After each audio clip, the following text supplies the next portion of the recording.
신명기 24장 10절로 22절까지의 말씀, 우리 다 같이 한 목소리로 합독하겠습니다. 내 이웃에게 무엇을 구워줄 때에 너는 그의 집에 들어가서 전당물을 취하지 말고 너는 밖에 서 있고 내게 꾸는 자가 전당물을 밖으로 가지고 나와서 내게 줄 것이며 그가 가난한 자이면 너는 그의 전당물을 가지고 자지 말고 해질 때에 그 전당물을 반드시 그에게 돌려줄 것이라. 그리하면 그가 그 옷을 입고 자며 너를 위하여 축복하리니 그 일이 내 하나님 여호와 앞에서 내 공의로움이 되리라. 곤궁하고 비난한 품꾼은 너희 형제든지 내 땅 성문 안에 우고하는 객이든지 그를 학대하지 말며 그 품삯을 당일에 주고 해진 후까지 미루지 말라. 이는 그가 가난함으로 그 품삯을 간절히 바람이라. 그가 너를 여호와께 호소하지 않게 하라. 그렇지 않으면 그것이 내게 죄가 될 것임이라. 아버지는 그 자식들로 말미암아 죽임을 당하지 않을 것이요 자식들은 그 아버지로 말미암아 죽임을 당하지 않을 것이니 각 사람은 자기 죄로 말미암아 죽임을 당할 것이니라. 너는 객이나 고아의 송사를 억울하게 하지 말며 과부의 옷을 전당 잡히지 말라. 너는 애굽에서 종되었던 일과 내 하나님 여호와께서 너를 거기서 속량하신 것을 기억하라. 이러므로 내가 내게 이 일을 행하라 명령하노라. 내가 밭에서 곡식을 벨 때에 그 한 뭇을 밭에 잊어버렸것은 다시 가서 가져오지 말고 나그네와 고아와 과부를 위하여 남겨두라. 그리하면 내 하나님 여호와께서 내 손으로 하는 모든 일에 복을 내리시리라. 내가 내 감람나무를 떤 후에 그 가지를 다시 살피지 말고 그 남은 것은 객과 고아와 과부를 위하여 남겨두며 내가 내 포도원의 포도를 딴 후에 그 남은 것을 다시 따지 말고 객과 고아와 과부를 위하여 남겨두라. 너는 애굽 땅에서 종되었던 것을 기억하라. 이러므로 내가 내게 이 일을 행하라 명령하노라. 아멘. 인권이라는 것이 세상에서도 많이 회자되고 있는 시대입니다.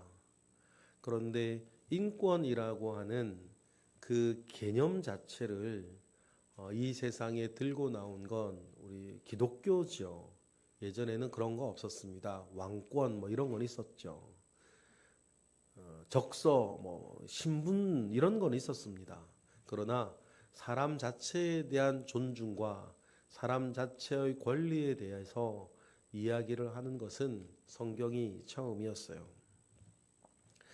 성경은 왜 그러면 사람이 그렇게 존귀하고 사람은 보호받아야 하고 인권을 가지고 살 수 있도록 그렇게 배려해야 하는가라고 했을 때 이유는 한 가지입니다. 하나님의 형상으로 사람이 지음받았기 때문이에요. 여러분, 우리도 마찬가지입니다. 우리 눈에 보이는 모든 사람은 그것이 잘나 보이는 사람이든 못나 보이는 사람이든 여러분 높은 지위에 있는 사람이든 하물며 서울역 지하 노숙을 하고 있는 분이든 여러분 우리 그리스도인의 눈에 거두어지지 말아야 할 한 관점은 뭐냐면 하나님의 형상으로 지음받은 사람이라는 사실이에요. 여러분 이것을 잃어버리면 절대로 안 됩니다. 여러분 우리 사회가 유지되어지는 가장 기초적인 합의는 어느 사회 어느 시대나 종교가 주는 거예요. 그래서 불신자라 하더라도 양식이 있는 사람은 종교를 함부로 말하지는 않습니다. 이거는 뭐 기독교뿐 아니라 다른 모든 것도 마찬가지인데 그 사회를 유지하고 지탱하는 데에 가장 기본적이고 기초적인 합의는 종교가 만들어주는 거예요. 여러분 우리가 개보다 더 존귀하다는 사실, 그 우열을 우리에게 정해주는 게 뭐예요? 종교가 하는 일이에요. 사람의 생명, 이런 모든 부분들에 대해서 교통법규나 경제나 이런 모든 것은 사람이 정하는 것이지만 그 모든 것을 정할 수 있는 가장 사회의 기본적인 합의는 종교가 주는 거란 말이에요. 이거는 이런 식으로 접근하면 다른 종교도 마찬가지예요. 그런데 우리가 신앙 안에서 생각을 해보면 왜 사람이 중요하고 사람은 보호돼야 되며 그의 경제력이나 그의 학력이나 그의 나이나 그의 성별이나 그의 신분과는 상관없이 사람은 사람 자체로 존귀하다라고 하는 우리에게 가장 기본적인 지침은 하나님이 주시는 거예요. 사람은 하나님의 형상으로 지음받았기 때문이에요. 그래서 우리가 사람이면 그 누구를 볼 때에도, 심지어는 내가 제일 싫어하는 사람을 볼 때에도 그리스도인은 절대로 잃어버리지 말아야 되는 게 뭐냐면 하나님의 형상으로 지음받은 사람이라는 사실이에요. 한마디 더 나아가서, 그럼 우리가 한 교회를 다니면 마음에 쏙 드는 사람도 있고, 아유 저 사람 왜 저래, 그렇게 느껴지는 사람도 교회에서 있단 말이에요. 그럴 때도 우리가 절대로 잃어버리지 말아야 될 그리스도의 두 번째 관점, 그리스도께서 저 사람을 위해서 죽으셨다는 거예요. 여러분, 그리스도인은 누구를 대할 때도 이 두 가지 관점을 절대로 잃어버리면 안 돼요. 첫 번째 관점, 하나님의 형상으로 지음받았다. 그리고 두 번째 관점, 그리스도께서 저 사람을 위해서 죽으셨다는 거예요. 여러분, 이 두 가지 마음만 확실하게 가지고 있어도 사람들 함부로 대하지 못해요. 함부로 말할 수 없습니다. 사람 사랑의 기초는 하나님의 형상과 그리스도의 보혈인 거예요. 여러분, 그 어떤 가치도, 그 어떤 기준도 이것보다 앞서는 것은 없다. 그리스도의 보혈보다 큰 것은 없고 하나님의 형성보다 존귀한 건 없어요. 그러니까 여러분, 우리가 때때로는 잘 되어지지 않는 순간이 찾아온다 할지라도 시간을 조금 들여서라도 우리가 원래 가지고 있어야 할 사람 사랑의 자리를 빨리 되찾을 수 있는 저와 여러분이 되기를 원하고, 때때로 우리가 미운 사람 생기기 마련 아닙니까? 살다 보면. 그럴 때에도 시간을 줄여서 딸 제자리로 돌아오고, 우리가 모든 사람들을 대할 때에 하나님께서 오늘 우리에게 주신 본문의 말씀의 한 결이 뭐냐면, 그만큼 그 무엇보다, 그 어떤 것보다 사람이 중요하다. 사람과 그 사람의 삶을 지켜주는 것이 중요하다 라고 하는 그 말씀을 안에 오늘 본문을 읽어야 되지 않겠습니까? 그래서 첫 번째 우리 10절부터 13절은 빚진 사람에게 담보를 잡았을 때에 그 이야기를 하고 있습니다. 그 이야기를 할 때에 담보물을 잡을 때 하나님 뭐라 그러시냐면, 집에 들어가서 그 사람 집에 들어가서 이거 담보 저당 잡지 말라 그러는 거예요. 너는 뭐에 서서, 문 밖에 서서 저당 잡힐 물건을 집 주인이 가지고 나오게 해야 한다. 하나님 왜 이런 규정하시는지 아시겠죠? 그 사람과 그 사람의 삶과 그 사람의 스위트홈을 지켜주라는 거예요. 누구라도. 10절 보실까요? 시작. 내 이웃에게 무엇을 구워줄 때에 너는 그의 집에 들어가서 전당물을 취하지 말고, 11절, 너는 밖에 서 있고 내게 꾸는 자가 전당물을 밖으로 가지고 나와서 너에게 주게 만들어라. 여러분, 혹시나 여러분에게 누군가가 돈을 빌려야 한다면 그를 여러분 굴욕적으로 만들으시면 안 돼요. 여러분에게 돈뿐 아니라 여러분 그런 마음을 가지고 우리 사십시다. 누군가가 여러분에게 경제적인 것뿐 아니라 누구라도 여러분에게 도움을 청하여 여러분이 누군가를 도와줘야 한다든지 도와달라 누군가의 도움을 청을 받았을 때에 일단 내가 도와줄 수 있는 건 도와주고 때로 도와주지 못할 때도 있을 수도 있는데 중요한 원칙은 뭐냐면 상대방이 굴욕적이어서는 안 된다는 거예요. 오늘 주님은 그 말씀을 하신단 말이에요. 그리고 뭐 도움을 주고 한 다음에도 막 이렇게 막 뭐라 그럴까요? 뭐 갑질하듯이 말 그런 거 절대 하시면 안 돼요. 뭐 막 이렇게 막 티 내고 말이죠. 그러니까 막 이러고 말이에요. 하면 한 것으로 끝이지. 뭐 그걸로 막 다른 거 안 하도록 그 얘기를 하시는 거죠.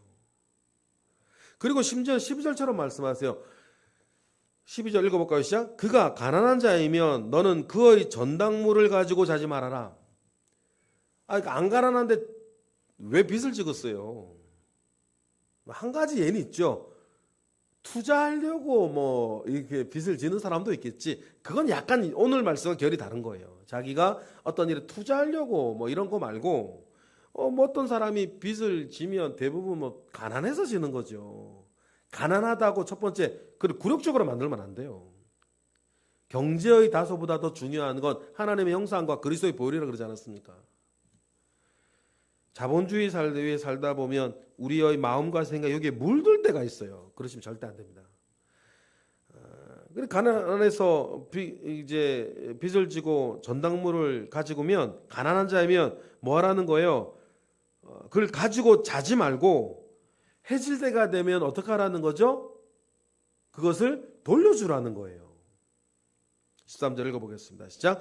해질 때에 그 전당물을 반드시 그에게 돌려줄 것이라. 그리하면 그가 그 옷을 입고 자며 너를 위하여 축복하리니 그 일에 내 하나님 여호와 앞에서 너희 뭐가 될 것이다? 공의로움이 될 것이다. 그래서 여러분 우리가 더 높은 가치와 그것을 바라보며 살아야 한다라고 하나님 마음을 우리가 읽었으면 좋겠습니다. 이것을 통해서 그가 오히려 고맙게 해라. 이것이 바울이 표현으로 하면 사람들 앞에서 내는 그리스도를 아는 향기다. 그리스도를 아는 냄새가 이런 것 아니겠는가 얘기를 우리가 할 수 있죠. 여러분 만약에 13절 상황에서 그가 저당 잡혀야 되는 저당 잡힐 만한 것이 그의 겉옷이라고 한다면 이스라엘 사람들에게 겉옷은요 옷이기도 하고 이불이기도 하고 텐트기도 해요. 그래서 종료주일날 주님이 예루살렘 들어가실 때 겉옷을 벗어서 땅에 깐다는 게요 그냥 뭐 환영하는 그게 정도가 자기 모든 걸 드린다는 거거든요. 그런데 빚지기 위해 저당을 잡히는데 그가 저당 잡힐 게 겉옷밖에 없어. 그럼 그 사람은 그날 밤 덮고 잘 이불이 없다는 뜻이거든요. 그래서 주님 뭐라 그러세요? 오늘 본문에 저당 잡았다가 해질 때에는 그에게 다시 돌려주라는 거예요. 그래서 유대인들을 그렇게 하는 사람들 있었대요. 아침마다 저당 잡고 밤마다 갖다 주고. 그렇게라도 이를 매일 반복하는 뭐 유대인들도 있었다 하니 여러분 근데 우리가 이런 세세한 어떤 규례보다 이 정신을 우리가 배워야 되는 거예요. 하나님께서 왜 이런 말씀을 하셨을까? 그 정신을 배워야죠. 우리가 겉옷 저당 잡히어서 돈 빌리는 사람은 없으니까.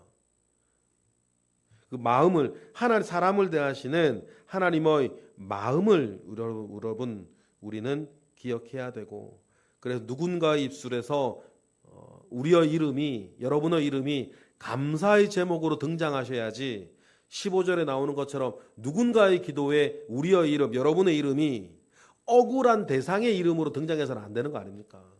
여러분의 이름을 지켜야 되니까. 14절부터 15절은 일꾼의 품삯에 대한 규정이에요.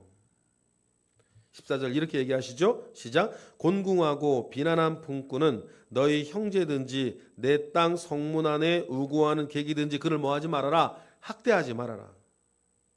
그리고 15절 품삯을 꼭 언제 주고 당일날 주어라. 우리가 읽었던 빚진 자와 똑같은 말인 거예요. 결국엔 정신은 같아요.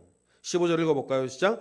그 품삯을 당일에 주고 해진 후까지 미루지 말라. 이는 그가 가난함으로 그 품삯을 간절히 바람이라. 그가 너를 여호와께 호소하지 않게 하라. 그렇지 않으면 그것이 내게 죄가 될 것임이라. 내일 주겠다 그러지 말라는 거예요. 다음 달 주겠다 그러지 말라는 거죠. 왜냐하면 그것은 그 사람의 생활비니까.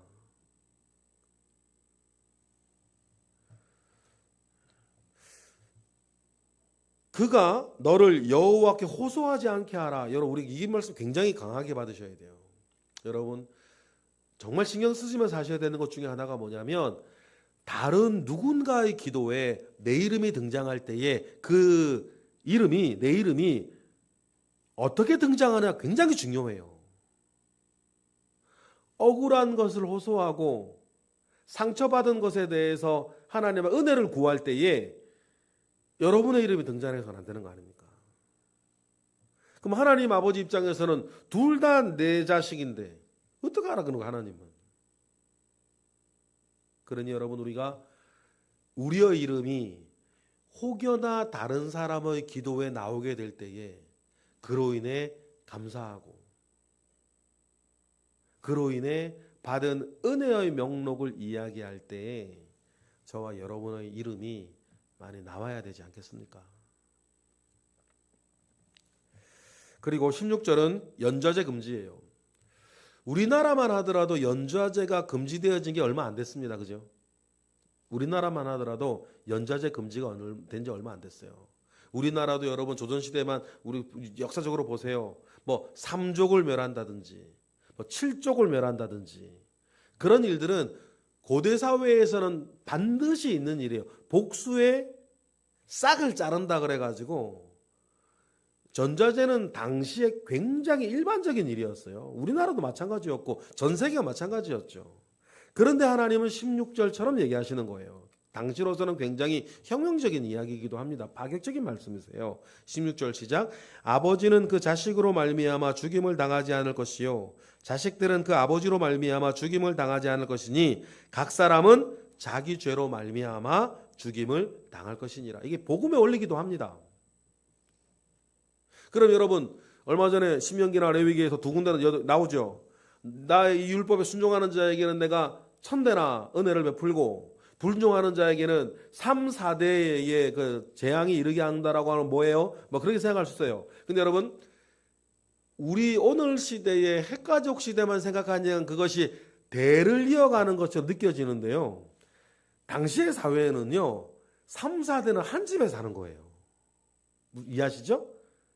당시 사회는 한 3, 4대는 늘 한 집에 사는 시대예요. 그래서 가장이 잘못해서 가장에 벌을 주면 그 벌은 어떻게 되는 거예요? 위아래가 같이 받게 돼 있어요. 뭐 가장이 어려움을 당하면 같은 가족들이 같이 힘든 게 당하는 거죠. 그러니까 내 말씀에 불순종해서 내가 3, 4대에 걸쳐서 재앙을 내리겠다는 건 재앙이 3, 4대 내려간다는 것이 아니고 그 가장이 받는 어려움에 가족이 함께 고통을 받을 거라는 거예요. 그러니까 가장이 중요하다 그 얘기를 하는 거죠.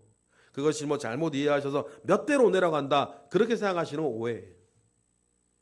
그러니까 하나님의 기본 마음은 뭡니까? 16절 연좌제는 하지 않으세요. 하나님. 믿음이 내 믿음으로 내 믿음으로 우리가 구원을 받는 것처럼 여러분 심판을 받아도 내 죄악으로 받는 거예요.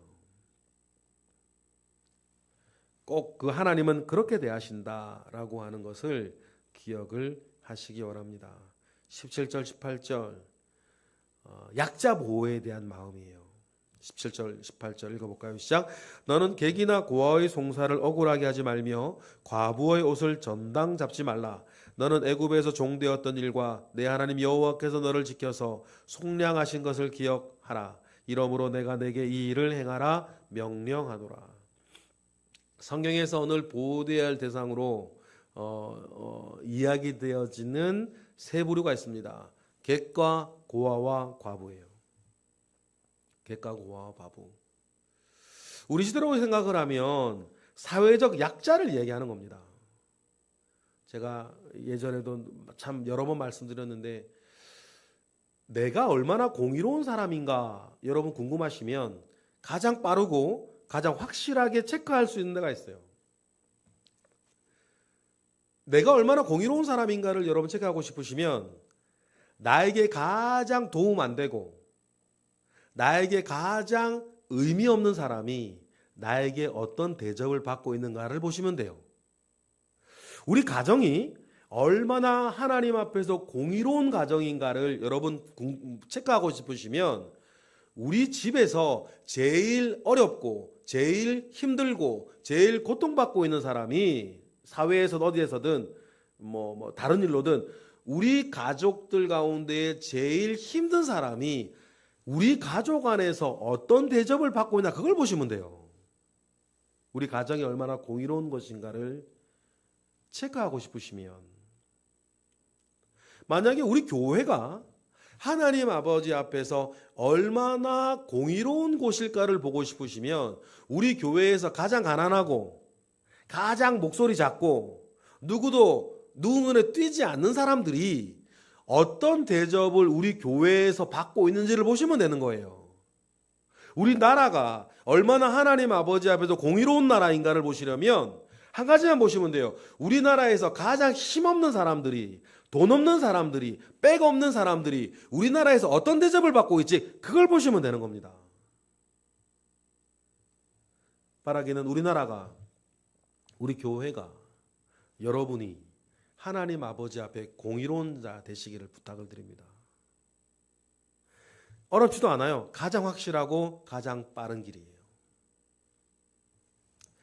마지막 19절부터 22절은 노블리스 오블루제 그럴까요?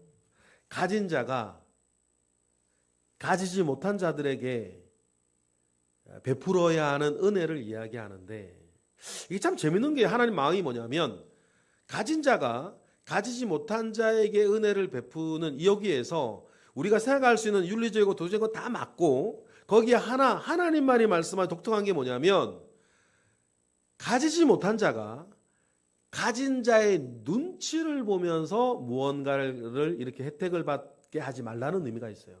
예를 들어 우리나라는 19절부터 22절을 어떤 식으로 얘기하냐면 광에서 인신한다 그러거든요.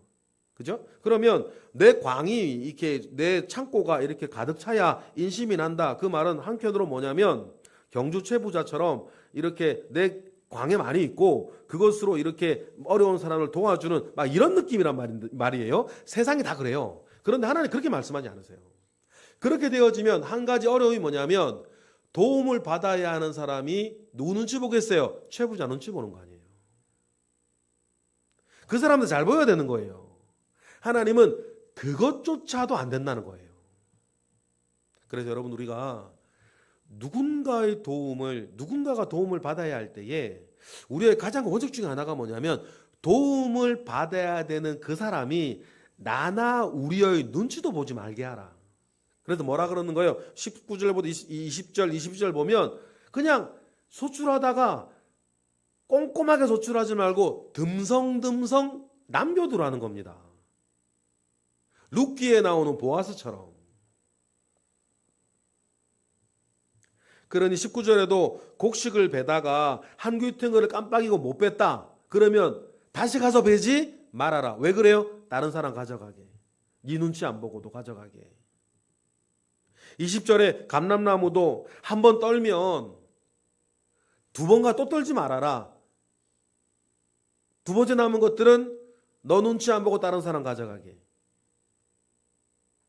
21절에 포도원도 딴 뒤에 덜 익어가지고 안 따고 남은 것들이 있으면 따로 또 가지 말아라.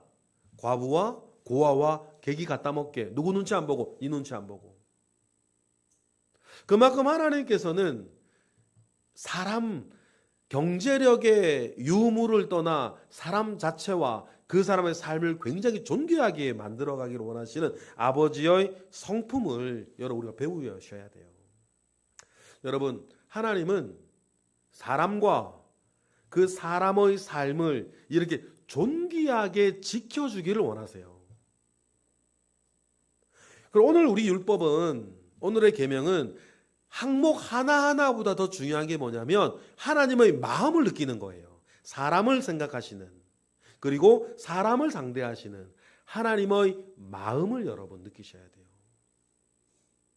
그 마음 가운데에 여러분 우리도 서서 마음을 다하고 목숨을 다하고 뜻을 다하여 하나님을 사랑하고 내 이웃을 내 몸과 같이 사랑하는 그 대강령을 이루어가는 데에 사람을 상대하는 기본적인 마음은 오늘 본문이 너무너무나 잘 보여줘요. 하나님의 마음이 어떤 것이었는지. 그리고 그 마음을 본받아 살아가시는 저와 여러분 되시길 주님의 이름으로 축복합니다. 기도하겠습니다. 할렐루야. 하나님 감사와 영광을 올려드립니다. 크신 은혜 가운데에 우리와 함께 하시고 하나님 아버지의 마음, 하나님 아버지의 성품에 우리가 참여한 자로서 늘 살아가게 하시옵소서.